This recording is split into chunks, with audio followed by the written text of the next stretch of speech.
Hola, ¿qué tal? Soy su servidor Mario Muñoz. Gracias por acompañarnos en esta edición de Frentes.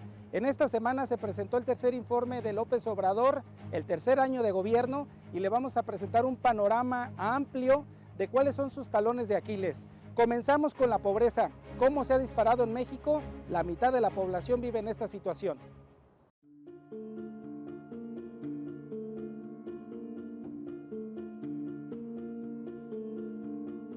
A pesar de los programas sociales y los subsidios millonarios que otorgan los gobiernos federal y estatales, en México creció la pobreza laboral en plena pandemia del nuevo coronavirus.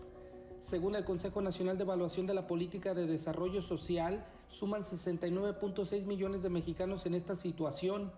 En los 3 años de gobierno de Andrés Manuel López Obrador no se pudo frenar la pobreza. El Consejo Nacional de Evaluación de la Política de Desarrollo Social lanzó un llamado para focalizar la atención de los gobiernos a los grupos más vulnerables, principalmente los hogares donde dependen de los sectores de servicios y del comercio informal. Revela que la población en México llegó al 54.9% en pobreza laboral. Representan a los mexicanos mayores de 18 años que no tuvieron el ingreso laboral suficiente para adquirir la canasta básica alimentaria, y las mujeres han sido las más afectadas.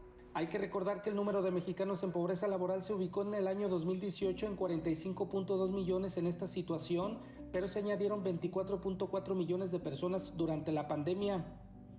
Por eso el Coneval insiste en que el Congreso de la Unión apruebe un seguro de desempleo contributivo, la renta básica ciudadana o un piso mínimo solidario. Sin embargo, legisladores federales afirman que no hay presupuesto para hacer frente al nuevo programa social. México es el único país de la Organización para la Cooperación y el Desarrollo Económicos que no tiene un seguro de desempleo. En América Latina solo 6 tienen este fondo: Argentina, Brasil, Chile, Colombia, Ecuador y Uruguay. A nivel internacional, Alemania, Bélgica, Dinamarca, Finlandia, Francia, España, Islandia, Noruega, Países Bajos y Suiza son los que cuentan con los sistemas más generosos de protección frente al desempleo. Mientras el gobierno federal y los legisladores evaden este apoyo, los desempleados continúan retirando recursos de sus fondos de ahorro de las Afores.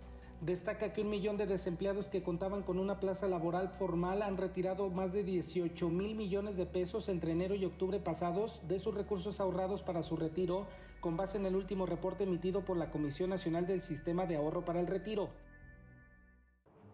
Vamos a cambiar de tema. ¿Cómo está su chequera?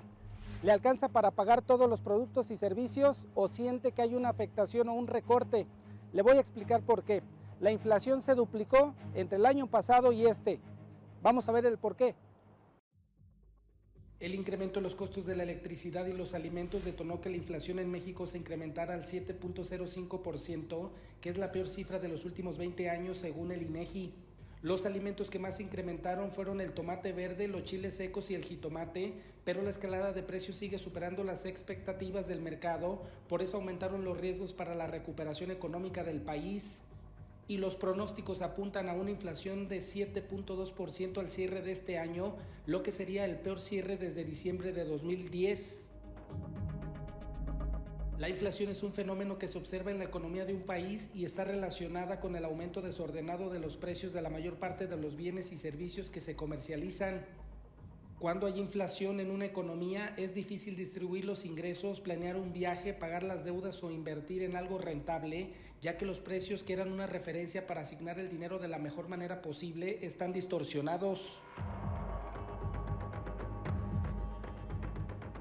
El transporte aéreo, el pollo, la carne y los automóviles también destacan en el alza de los precios, pero se suman los alimentos y las bebidas alcohólicas y no alcohólicas en general, el transporte terrestre, los restaurantes y hoteles, los muebles y artículos para el hogar, los servicios de salud y también los servicios de educación. Aunque en la primera quincena de noviembre no se detectaron incrementos importantes en los precios de las gasolinas y el gas LP, los combustibles siguen en precios altos. Por ejemplo, la gasolina Magna supera los 22 pesos en algunas estaciones de servicio, mientras la Premium se disparó a más de 25 pesos el litro en otras gasolineras de la zona metropolitana de Guadalajara. Esos precios representan entre 4 y 5 pesos más por litro que el precio que se tenía hace un año en Jalisco. Mientras el gobierno culpa las condiciones económicas internacionales, se remarca que durante los años 2019 y 2020, que fueron los 2 primeros de la administración de Andrés Manuel López Obrador, la inflación se ubicaba en 3% en el promedio. Sin embargo, ya se duplicó en este año. Hay malas acciones del gobierno y también la misma crisis sanitaria y económica han impactado en los salarios y en la pobreza. Vamos a ir al corte y regresamos con más información.